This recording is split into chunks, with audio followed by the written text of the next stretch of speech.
Wow, Daniela urasa neza. Urakoze. Mwakoze kuza kwifatanya natwe. Habaye iki? Oh, Romina, ndakwinginze genda. Nakoresheje ikirori. Wakoresheje ikirori mu nzu yanjye nta burenganzira naguhaye.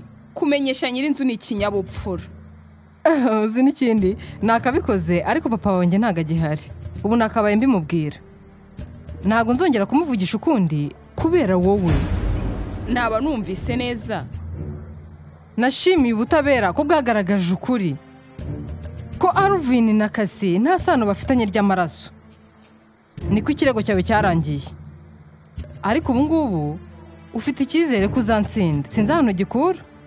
Ntibishoboka se ko ushobora kuri kwishimira ko wabashije korosa ibyaha byose wakoze ntubifungirwe. Ariko nanone nta kintu kiramba uretse umutima wawe w'umukara. Uje gukora icyangaha. Abavumbyi ntago bemeye mu kirori cyanjye. Ntabwo naje hano kwishimana nawe.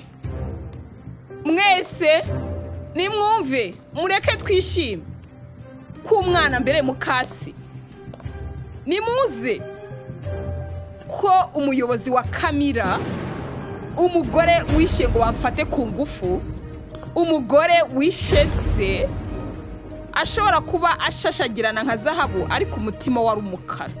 Mureke twishimire ukuntu yabashije gucika ubutabera. Ku buzima bwacu. Ni gute utinyuka? Yego ndatinyutse. Aho hakorope Daniela, inzu yanjye ntukayanduze.